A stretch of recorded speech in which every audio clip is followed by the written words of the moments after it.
सूर्यकांत त्रिपाठी निराला जी की लंबी कविता राम की शक्ति पूजा। वैसे बहुमुखी साहित्य की सुचेता निराला जी अपनी लेखनी के माध्यम से बड़े कमाल किए हैं और उसी एक कमाल का नमूना राम की शक्ति पूजा लंबी कविता है। आज हम राम की शक्ति पूजा की कथा वस्तु को संक्षिप्त में समझने का प्रयास करते हैं। वैसे प्रस्तुत कविता कवि ने बंगला के प्रसिद्ध राम रावण युद्ध संबंधी कृतिवासीय रामायण से ली है और कृतिवासीय रामायण में जिस प्रकार से राम शक्ति की पूजा कर रावण को परास्त करते हैं, वही कहानी राम की शक्ति पूजा की कथावस्तु है, कहानी है। लेकिन कुछ थोड़े फार बदलाव के साथ कुछ अंतर दोनों काव्य रचनाओं में देखने मिलता है। तो हम सिर्फ अभी राम की शक्ति पूजा की कथावस्तु को देख लेते हैं। इस कविता की रचना 1936 में हुई थी।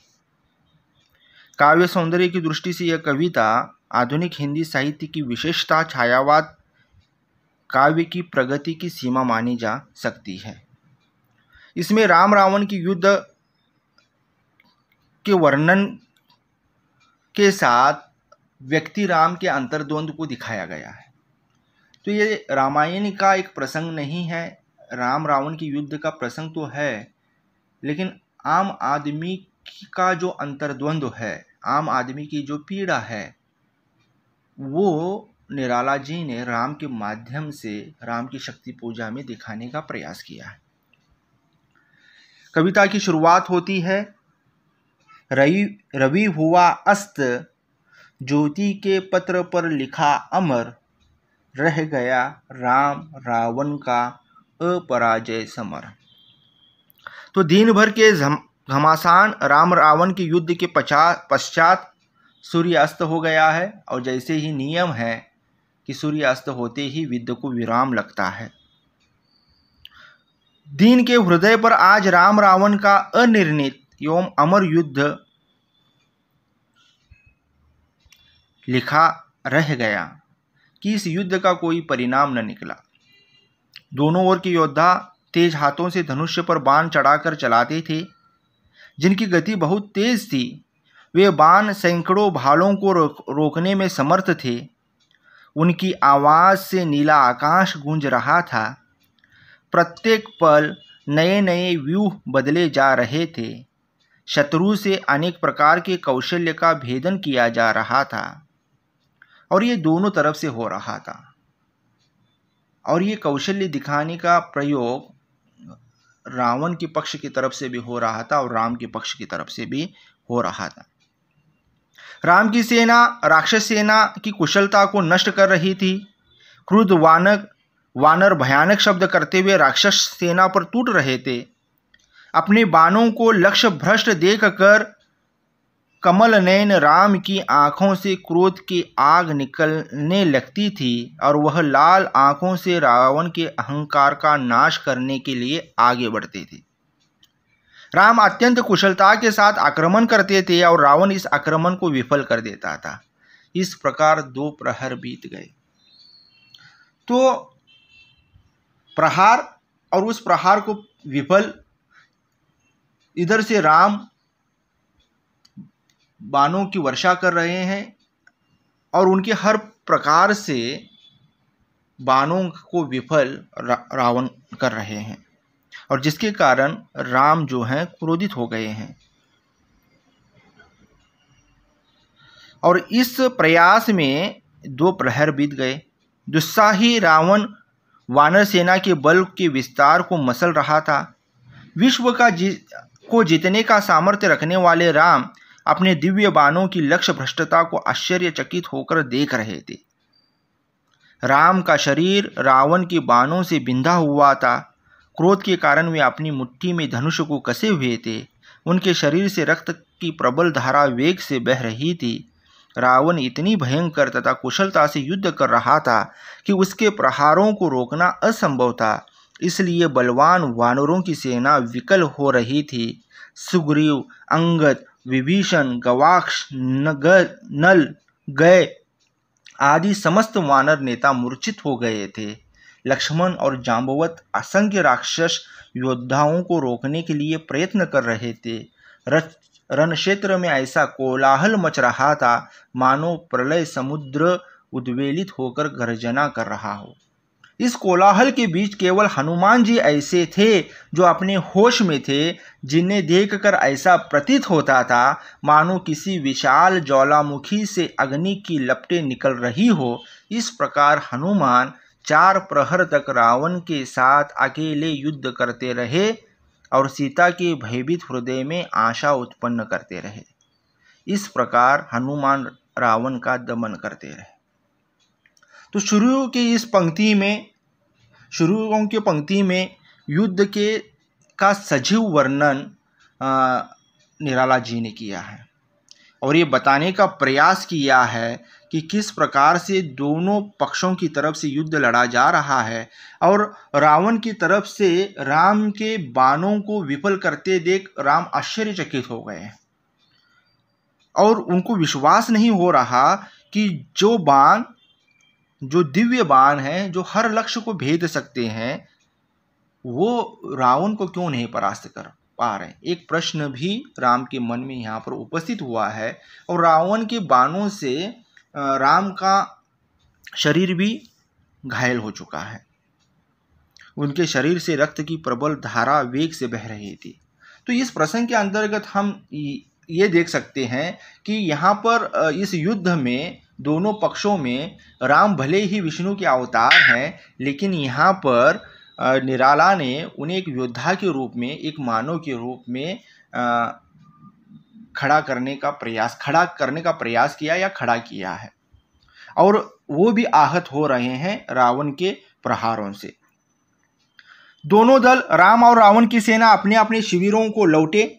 विजय के दम से राक्षस अपने भारी पैरों से पृथ्वी को कंपित कर रहे थे और उनके महान हर्ष से, भारी कोलाहल से आकाश बार बार विकल हो रहा था। वानर सेना उदास थी। वह अपने स्वामी राम के चरण चिन्हों को देखकर इस प्रकार शांति के साथ अपने शिविरों को लौट रही थी जैसे कोई बौद्ध साधुओं का दल विभिन्न दशा में अपने शिविर की ओर लौट रहा हो। वातावरण शांत था।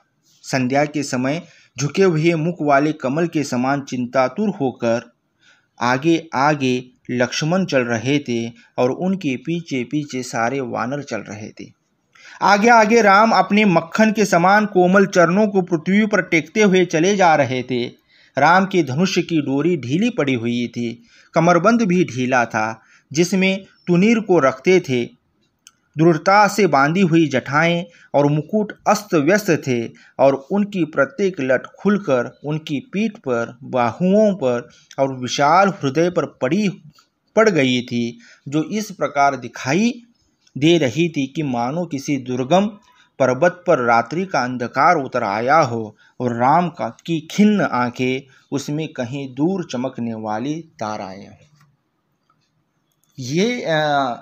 ये जो प्रसंग प्रस्तुत किया है निराला जी ने, बिंबात्मकता से भरी हुई भाषा और ऐसे प्रकृति को प्रतीक के रूप में प्रस्तुत कविता की अगर जो विशेषताओं की बात करें तो इसमें प्रकृति को प्रतीकों के रूप में बड़ी कुशलता से प्रस्तुत किया गया है।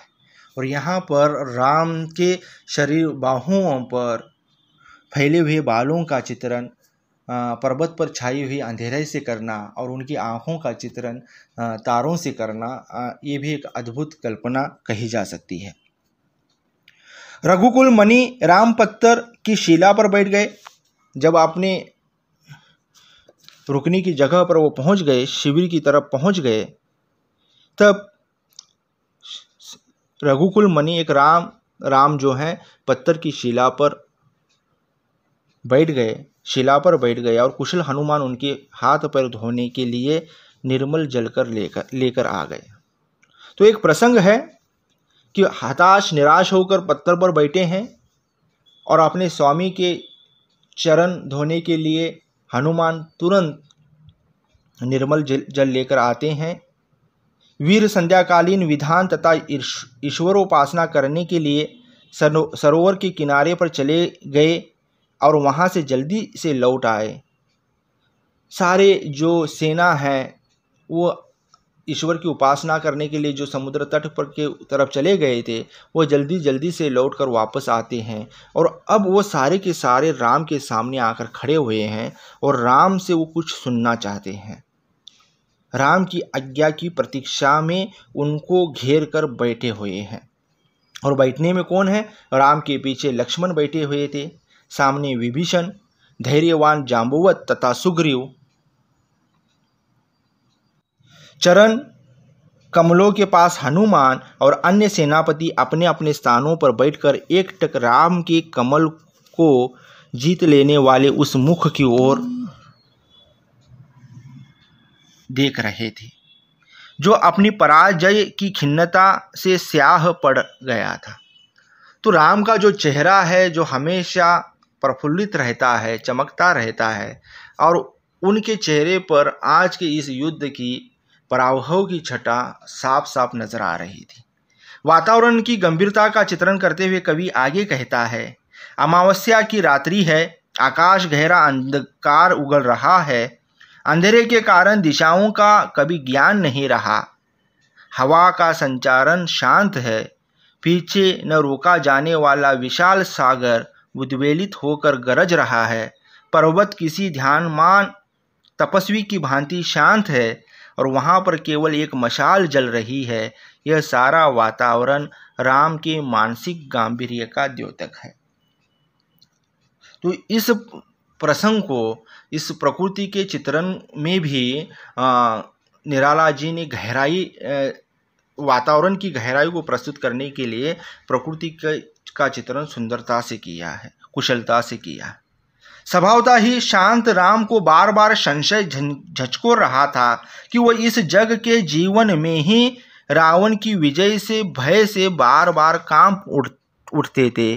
शत्रुओं का दमन करने वाले राम का वह हृदय जो कभी आज तक थका नहीं था, निराश नहीं हुआ था, और जो अकेला भी 10,000 लाखों शत्रुओं में अविचलित रहा था, यद्यपि कल को युद्ध करने के लिए बार बार विकल हो रहा था, तथापि उनका मन तैयार होकर भी बार बार अपने को असमर्थ मानकर अपनी पराजय से संशयग्रस्त भाव से भर रहा है। तो यहाँ पर राम जो है रावण का रूप देखकर मन से हारे हुए हैं, और यह इसीलिए इस कथावस्तु, इस कविता की कथावस्तु की शुरू में ही ये बात या कही गई है कि ये जो निराला के राम हैं ये मनुष्य राम हैं, और मनुष्य राम जो है जिस प्रकार से साधारण मनुष्य अपने हार से, अपने जीत से, अपने हार से आनंदित होता है, अपने हार से परेशान होता है, अपनी जीत से आनंदित होता है, उसी प्रकार से यहाँ पर राम को निराला जी ने प्रस्तुत किया है। और प्रतिपक्ष के रावण को देखकर राम के मन में शंका उत्पन्न हो रही है कि इस युद्ध को अब मैं कैसे जीतूंगा, और वो संशयग्रस्त भाव राम को बार बार परेशान कर रहा है। पूर्वदीप्ति पद्धति का आश्रय लेकर वस्तु योजना का विकास दिखाते हुए कवि आगे लिखते हैं, निराशा एवं अवसाद के इन क्षणों में राम के मन में पत्नी सीता की छवि इस प्रकार चमक उठी जैसे अंधकार से घिरे हुए बादल में बिजली चमक जाती है। उन्हें राजा जनक का वह उपवन याद आया जिसमें राम ने एकटक सीता की छवि को देखा था। वहीं पर लताओं के बीच में उन दोनों का प्रथम प्रेमपूर्ण मिलन हुआ था। तब उन दोनों में कोई संभाषण नहीं हुआ, वरन दोनों के नेत्रों ने ही परस्पर एक दूसरे से मुख संभाषण किया था। पहली बार पलक 9 पलकों पर उठी और झुकी थी। वहाँ छोटे छोटे से पत्ते हिल रहे थे, पराग हर्ष के साथ झर रहा था। पक्षी इस प्रकार प्रसन्न होकर गा रहे थे मानो उन्हें नवीन जीवन का परिचय प्राप्त हो गया है। चंदन के वृक्षों का समूह झूम रहा था। प्रातःकालीन सूर्य की ज्योति ऐसी सुंदर लग रही थी मानो स्वर्ग से कोई झरना झर रहा हो। उसी दिन राम सीता को अपनी अपनी छवि का प्रथम बार ज्ञान हुआ था। सीता के सुंदर नयनों में इस प्रथम मिलन के कारण एक प्रकार की पुलक दौड़ गई थी, जिसका आनंद तुरीयावस्था से प्राप्त आनंद के समान था। वर्णन बड़ा ही स्वाभाविक एवं वस्तु विकास में सहायक बनकर प्रस्तुत हुआ है। तो राम की दशा अब शंकातुर है और इतने में राम को सीता के साथ वाला प्रथम मिलन याद आता है और उस प्रथम मिलन के प्रसंग को यहाँ पर निराला ने जीवंतता के साथ प्रस्तुत किया। जब राम को सीता का प्रथम मिलन की याद आई तो हर्ष के कारण उनका मन रोमांचित हो उठा, उनका मन प्रसन्न हो गया और उनका हाथ अपने आप ही इस प्रकार उठ गया जैसे फिर शिव के धनुष को तोड़ना चाहते हो। सीता के ध्यान में डूबे हुए राम के अधर पर मुस्कुराहट फूट गई और उनके हृदय में विश्व को पराजित करने की भावना भर आई। तो यहाँ पर इस प्रसंग में सीता के स्मरण को दिलाना, जिस प्रकार से निराश व्यक्ति के मन में आशा को लाने के लिए या उसके मन में हौसले को भरने के लिए कोई पुरानी यादें, कोई अच्छी बातें याद करने के बाद में जिस प्रकार से उसे चेतना मिलती है, जिस प्रकार से लड़ने के लिए वो आमादा हो जाता है, उसी प्रकार से राम भी सीता के प्रथम मिलन के उस प्रसंग को याद करते हैं और उनमें फिर से आशा का भाव निर्माण होता है। वो फिर से वो विश्व को पराजित करने की भावना उनके अंदर जागृत हो जाती है। उन्हें अपने वे दिव्य और मंत्रों से पवित्र किए हुए असंख्य बाण याद आए जो सारे के सारे अपने पंखों को फड़फड़ाते हुए देवदूत की भांति आकाश में उड़ गए थे। अपनी कल्पना में तब राम ने देखा कि सारे राक्षस ताड़का, सुबाहु, विराट, त्रिशिरा, दूषण और खर उनके बाणों की आग में पतंगों की भांति जल रहे हैं। यहाँ कवि ने मनोवैज्ञानिक पद्धति से राम को अपनत्व का, अपने बल वैभव का और शीघ्र शक्ति का स्मरण कराकर उन्हें तेज से भर दिया है। उसके बाद राम की स्मृति में वह विशाल मूर्ति आई जो आज उन्होंने रण में देखी थी। वो मूर्ति सारे आकाश में अपनी विशालता से ढके हुए थी और राम के सारे अग्निबाण उसमें लगकर उसी क्षीण हत्या मूर्ति में ही समा गए थे। वे बाण उस भीमाकार मूर्ति को पाकर उसके तन में क्षण भर में ही समाकर जैसे राम की शक्ति का उपहास कर तिरोहित हो गए थे। इस दृश्य को देखकर अपार बलशाली तथा विष्णु के अवतार राम अपनी पराजय की शंका से व्याकुल हो उठे और अपनी आंखों में सीता के वे नेत्र झांकने लगे जिनमें राम की छवि समाई हुई थी। इसके बाद राम ने खल खल करते हुए रावण का अट्टहास सुना, जिसके कारण स्मृति में लीन उनकी आंखों से दो मोतियों के समान उज्जवल आंसू गिर पड़े। इस प्रकार वस्तु योजना में पूर्व स्मृतियों की यह योजना बड़ी ही प्रयोजनीय ढंग से प्रस्तुत हुई है। इसने काव्य के वस्तु विषयक महत्व को बढ़ा दिया। तो इस प्रसंग को लाकर निराला जी ने काव्य सौंदर्य में बढ़ोतरी की है और साथ ही साथ राम मनुष्य हैं। मनुष्य के मन में जब आशा का संचार होता है और निराशा के घने अंधेरे बादल देखकर फिर से वो निराशा की तरफ बढ़ जाता है, वही स्थिति यहाँ पर राम की हुई है। राम को भले अपने दिव्य बाणों की याद आती है, मन में विश्वास भर जाता है कि मैं विश्व को पराजित कर सकता हूँ, लेकिन जैसे ही फिर से आज के रण क्षेत्र में रावण की उस छवि का नज़ारा फिर से आंखों के सामने आ जाता है तो फिर से वो निराशा की गर्त खाई में अपने आप को धकेला हुआ महसूस करते हैं और उनके अनायास उनके आँखों से आंसुओं के दो मोती छलक पड़ते हैं। तो आज के इस वीडियो में हम संक्षिप्त रूप में एक भाग देख लिया है राम की शक्ति पूजा की कथा वस्तु का। अगला हिस्सा हम अगले वाले वीडियो में देखेंगे।